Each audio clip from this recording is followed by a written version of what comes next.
MSN football ടോക്സിലേക്ക് അവർക്കും സ്വാഗതം. അർജന്റീനയുടെ അടുത്ത മത്സരം വരുന്നത് ഇനി അംഗോളക്കെതിരെയാണ്. അതും നവംബർ 14 ആണ് ആ മത്സരം നടക്കുന്നത്. ഈ മത്സരത്തിനായുള്ള സ്ക്വാഡ് ഇപ്പോൾ ലയണൽ സ്കലോണി പ്രഖ്യാപിച്ചു കഴിഞ്ഞിട്ടുണ്ട്. ഇതിൽ ആരൊക്കെയാണ് ഇടം നേടിയിട്ടുള്ളത് എന്ന് നമുക്കൊന്ന് പോയി നോക്കേണ്ടതുണ്ട്. ഗോൾ കീപ്പർമാരായിട്ട് വരുന്നത് ജെറോനിമോ റൂളി, വാൾട്ടർ ബെനിറ്റേസ് എന്നിവരാണ്. അതുപോലെ തന്നെ ഇതിൽ നിന്നും അർജന്റീനയുടെ നമ്പർ 1 ഗോൾ കീപ്പറായിട്ടുള്ള എമിലിയാനോ മാർട്ടിനസിനെ ഇപ്പോൾ സ്ക്വാഡിൽ നിന്നും പുറത്താക്കിയിട്ടുണ്ട്. അത് താരത്തിന് റെസ്റ്റ് കൊടുത്തിരിക്കുകയാണ് ഇപ്പോൾ പരിശീലകനായിട്ടുള്ള സ്കലോണി.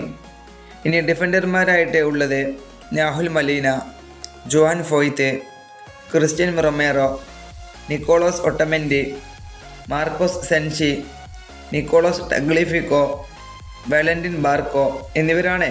ഇനി മിഡ്ഫീൽഡർമാരായിട്ട് വരുന്നത് Enzo Fernandez, Thiago Almada, Lo Celso, Nicolas Paz, Alexis Mac Allister, Maximo Perrone, Rodrigo De Paul എന്നിവരാണ്. ഇനി മുന്നേറ്റ നിര നോക്കുമ്പോൾ ഒന്ന് ഇന്റർ മിയാമിയുടെ സൂപ്പർ താരമായിട്ടുള്ള ലിയണൽ മെസ്സി, ഇനി Simeone, Gianluca Prestianni, Nicolas Gonzalez, Lautaro Martinez, Jose Manuel Lopez, Julian Alvarez, Joaquin Panichelli എന്നിവരാണ്. ഒരു മികച്ച സ്ക്വാഡ് തന്നെയാണ് ഇപ്പോൾ അർജന്റീനയുടെ പരിശീലകനായിട്ടുള്ള ലയണൽ സ്കലോണി ഇത് ഇപ്പോൾ ഇറക്കിയിട്ടുള്ളത്.